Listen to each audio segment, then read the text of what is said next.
안녕하세요. 돈 될 만한 지역의 돈 될 만한 매물을 여러분들께 소개시켜드리는 저 강스타입니다. 자, 여러분들 혹시 재개발 투자하시기 어떻습니까? 쉽습니까? 아니면 어렵습니까? 참 많은 것을 알아야 되고 공부해야겠구나 이런 생각이 많이 드실 겁니다. 자, 그래서 제 영상을 보시면요. 패턴이 있습니다. 앞부분에는 정보나 공부할 만한 거리들 그리고 어떤 정책의 변화, 방향성 이런 것들을 좀 담아드리고요. 그 뒤에 저희가 매물에 관련된 내용을 말씀을 드리는 그런 패턴을 하고 있습니다. 어떤 분들은 전화를 하셔서 제 영상이 크게 도움이 된다 이렇게 말씀하신 분들도 계신데요. 제가 바람이 있다면 제 영상만 보시면 이 재개발 투자하는데 어떤 식견과 안목이 생기는 그런 눈을 가질 수 있는 능력이 생기시기를 저는 바라고 있는데요. 자, 아무쪼록 여러분들이 재개발 투자를 할 때 조그만한 영향력을 드렸으면 좋겠습니다. 자, 오늘은요, 이 뒷 배경을 보시면 지도를 제가 넣어놨는데, 이 지도의 의미는요, 바로 이 매물의 위치도 되겠습니다만, 제가 이렇게 동그라미 쳐놓은 이 동그라미의 이 바운더리, 경계죠. 이 경계에 대한 큰 의미가 있습니다. 위치는요, 성동구입니다. 성동구. 이 성동구고, 이 성동구 중에서도 이 용답역 근처에 있는 용답동입니다. 아마 이 지역에 대해서 아신 분들은 좀 많이 있을 거라고 보이는데요. 근처죠. 인근에 대단지 아파트가 일반 분양을 내년에 할 예정이고요. 자, 이 지역은 여기가 청계천이거든요. 이 청계천이 비가 오면 많이 오는 경우 폭우가 쏟아지면은 이 범람을 가끔 했습니다. 자, 그러다 보니까 2000년도 초반에요. 이 재난 지역으로 선정했던 그런 지역입니다. 일반 분양을 앞둔 그 단지가 바로 이 재해 관리 지역의 재개발입니다. 그래서 이 지역은 정말 재개발을 할 수밖에 없는 지역, 그리고 재개발을 해야만 한 지역, 이렇게 보시면 될 것 같습니다. 자, 자세한 내용은 뒤에 말씀을 드릴 거고요. 앞서서 이 빨간색을 쳐드렸던 이 경계, 이 바운더리가 어떤 의미를 갖고 있는지 그 부분부터 말씀드리도록 하겠습니다.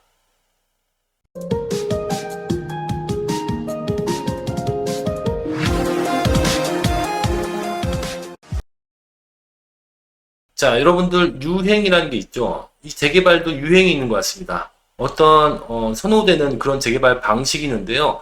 여러분들 들어보셨는지 모르겠습니다. 바로 이 역세권 시프트라는 재개발 방식이 있는데 일반 재개발입니다. 이게 도정법에 따르는 도시정비용 재개발입니다. 이 방식으로 재개발을 진행하고 있는 대표적인 지역이 있는데 신길 역세권이 있습니다. 신길역과 가까운 지역이죠. 이 신길 역세권은 아마 제가 알기로는 구역 지정이 됐고 그리고 주민 동의율이 거의 한 80% 이상이 나와서 재개발의 조합 설립 인가 단계 있죠. 그 단계를 앞두고 있는 것으로 알고 있습니다.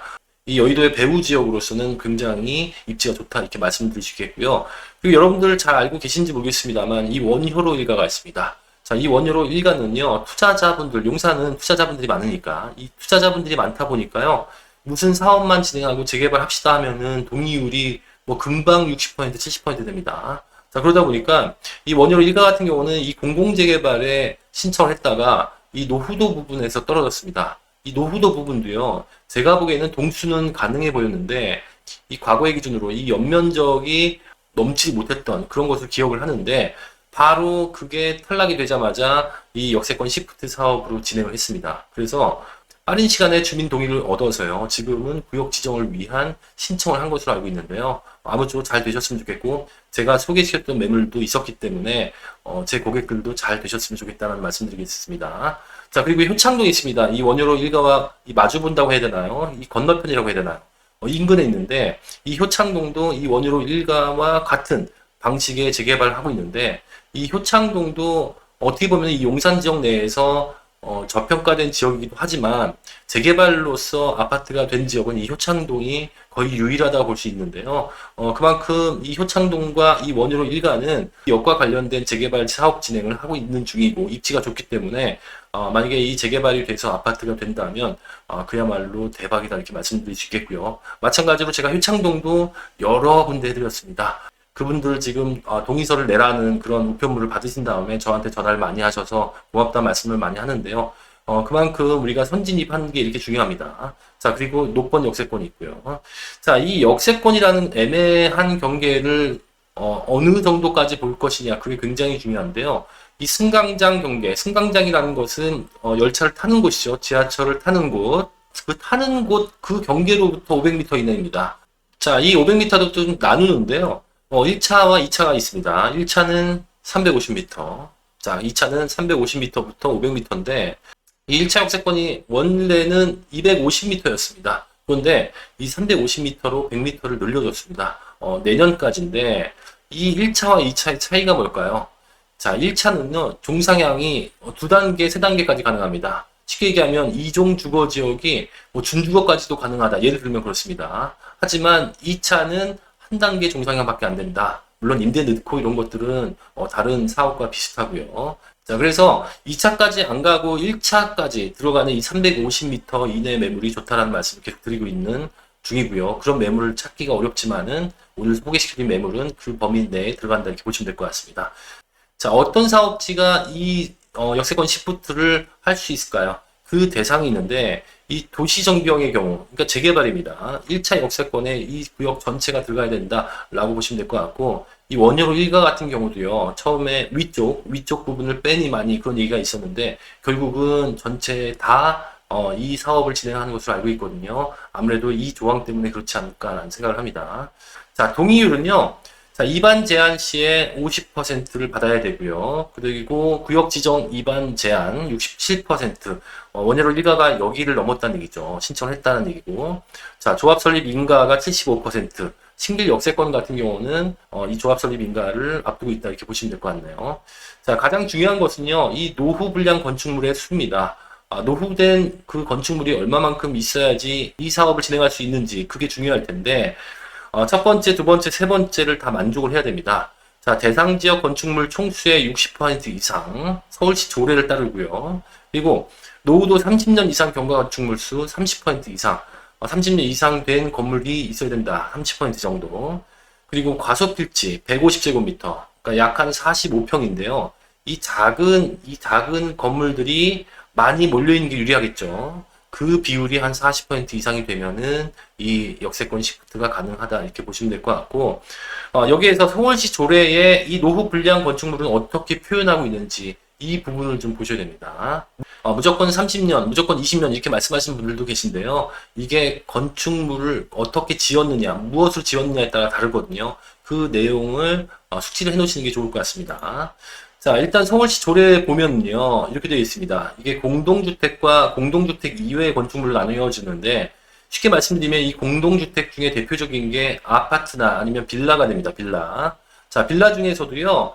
이렇게 빨간 벽돌 같이 되어 있는 거 있죠. 이 빨간색 벽돌. 이것은 20년입니다. 왜? 철근 콘크리트 이외이기 때문에.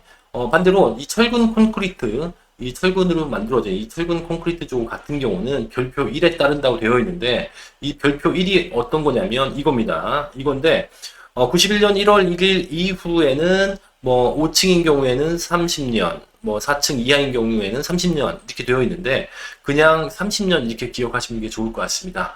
자, 그래서 이 서울시 조례에 의하면 이렇게 정리하면 될 것 같습니다. 철근 콘크리트 조는 30년, 그리고 그 이외에는 20년 이렇게 보시면 될 것 같고 빨간색 벽돌이 많이 보인다. 그 건물이 많이 보인다. 그러면 20년이 지나면 노후도에 들어간다. 이렇게 보시면 될 것 같습니다. 자, 그래서 본격적으로 매물을 좀 소개시켜 드릴 텐데요. 자, 성동구 중에서 몇 안 남은 재개발 유망 지역이 되겠고요. 대부분은 뭐 지역주택조합이나 성수 같은 경우는 아니면 재개발로 다 진행이 돼서 이젠 재개발할 지역이 제가 보기에는 이 지역이 아닌가라는 생각이 들고요. 재해 지역이었기 때문에 재개발의 필요성이 항상 있다 이렇게 보시면 될 것 같고요. 항상 많은 분들이 그로 인해서 눈여겨보는 곳이다 이렇게 보시면 될 것 같습니다. 자, 얼마나 노후도가 심하냐면요. 길이 좁고 이 안에 있는 큰 길 위주로 이 로드뷰는 들어갑니다만 이 안에는 건물을 볼 수가 없습니다. 그만큼 길이 좁다는 얘기죠. 길이 좁고 작은 호수들이 모여 있다면 이 역세권 시프트는 유리하다 이렇게 말씀드렸습니다. 자, 그리고요. 오늘 소개시켜드릴 매물 인근에 청계천 리버뷰자이가 있습니다. 리버뷰자이는 어디에 있냐면요. 다심리역과 신담역 인근에 있는데요. 총 세대수가 1670세대입니다. 여기도 용답동 재개발한 거죠. 108-1로 기억하는데 자, 35층짜리 14개 동이 들어갑니다. 자, 여러분들 생각해 보겠습니다. 자, 이렇게 새 아파트가 들어간다면 빌라, 허름한 빌라, 길도 좁고 생활시설, 주거 환경이 열악한 이 나머지 있는 이 지역들은 어떤 마음이 생길까요? 자, 우리도 재개발해야 되지 않을까라는 생각 들지 않을까요? 그 대표적인 곳이요, 바로 이 신길 뉴타운입니다. 자, 신길 뉴타운은 이렇게 새 아파트가 돼서 16억, 17억, 30평대가 이렇게 호가 아니면은 실거래가가 형성이 되어 있는 그런 단지도 있는 반면에 지금 짓고 있는 데도 있죠. 이 앞쪽은 어떻습니까? 여기가 3구역이고 여기가 1구역인데 다행히 1구역이 공공재개발로 선정이 돼서 진행을 하고 있죠. 제가 매물도 소개시켜드려서 그분들 입주권이 나왔습니다. 자, 이 열망이 가득할 겁니다. 우리도 새 아파트 만들어서 이런 데 살지 말고 16억, 17억 하는 그 아파트에 살고 싶다. 이런 열망이 강하다. 이렇게 보시면 될 것 같고, 그 동의를 받는 시점이 바로 이게 계기가 될 수도 있다. 이렇게 말씀드릴 수 있겠습니다. 자, 그리고요, 이 성동구가 집값이 서울에서 25개 자치구 중에서 평균 매매가가 5번째, 5위에 해당됩니다. 2017년도에 9위 정도 된 걸로 알고 있는데, 순위를 보면요, 이 강남, 서초, 송파, 용산 다음이 성동, 그 다음에 마포보다도 평균 매매가가 높습니다. 그만큼 뭐랄까요, 그 새로운 신흥 주거지역으로 이 성동구를 주목하고 있다, 이렇게 보시면 될 것 같고, 오늘 소개해드린 매물도 용답동 성동구에 위치해 있다, 이렇게 보시면 될 것 같고요. 자, 그리고요, 이 노후도 동수 3분의 2가 충족이 될 것으로 보여지고요. 인근 시세를 보면요, 여기는 동대문구 답심리인데 이 레미안 위브 아파트가 가까이 있습니다. 이 아파트가 실거래는 14억 원이고요. 호가는 16억 원에 나와 있습니다. 자, 오늘 소개시킬 매물은요, 이 신축이고 투룸입니다. 자, 어떤 분들은 신축은 입주권이 안 나오지 않나요? 이렇게 물어보시는 분들이 계신데, 그것을 정해놓는 게 권리산정이죠. 이 권리산정일 이전에 준공이 나고 소유권 이전까지 마치게 된다면 입주권이 나옵니다. 신축이라고 무조건 안 나온다, 이렇게 말씀하시지 않으셨으면 좋겠습니다. 자, 매매가는 3억 원 중후반 이렇게 보시면 될 것 같고요. 투자금은 약 한 8천만 원에서 한 9천만 원 정도 선, 이렇게 보시면 될 것 같습니다. 자, 입지를 좀 살펴보겠습니다. 입지를 좀 살펴보면요, 이 답심리역과는 약 한 10분 거리 정도 될 것 같고, 오히려 용담역 같은 경우는 2, 3분 거리로 이 매물 위치와 가깝습니다. 자, 앞서 말씀드렸습니다만, 이 답심리역, 위쪽이죠. 위쪽은 두 가지 재개발이 있습니다. 하나는 지역주택조합이고요. 하나는 108-1인데, 이게 청계 리버블자이죠. 자, 이 지역 일대는 새 아파트가 들어간다라고 보시면 될 것 같고요. 그 나머지가 시장과 그리고 주택가입니다. 그래서 제가 말씀드리려고 하는 게 이 주택가 중에서 이 용담역과 가까운 부분, 뭐 이거 경계는 제가 그린 건데요.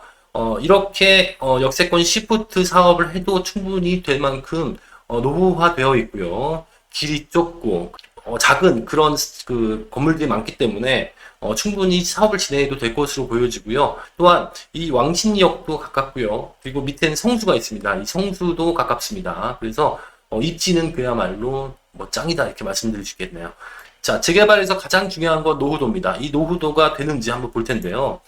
이 용담역 일대의 노후도를 보면요, 재개발을 진행해서 새 아파트가 되는 그런 열망이 있고 동의만 된다면 충분히 가능하지 않을까라고 제가 꼽는 지역 중에 몇 군데 되지 않는, 뭐랄까요, 묻어두면 좋을 만한 그런 지역이다, 이렇게 말씀을 드릴 수 있겠는데요. 이 용담역 일대의 큰 대로변, 이 큰 대로변을 사이에 두고 시장을 제외한 이쪽 부분이죠. 이쪽 부분의 노후도는요, 제가 보기에는 거의 뭐 90% 이상이 될 것 같은데요. 90% 이상이 될 것 같고, 이 역세권 관련된 역세권 시프트가 아니더라도 일반 재개발도 충분히 가능할 것 같습니다. 왜 여기는 이렇게 놔뒀는지 모르겠어요. 그리고 용답 초등학교가 있기 때문에 만약에 재개발돼서 아파트가 된다면 초품화 단지가 되겠네요. 자, 지금까지요, 성동구 용답동에 있는 매물을 소개시켜드렸고요. 자, 자세한 가격에 대한 문의, 그리고 이 용답동과 관련된 사항, 궁금하신 사항 있으시면 저에게 전화나 문자를 주시면 좋을 것 같고요. 자, 지금까지 저는요, 캉스타였습니다.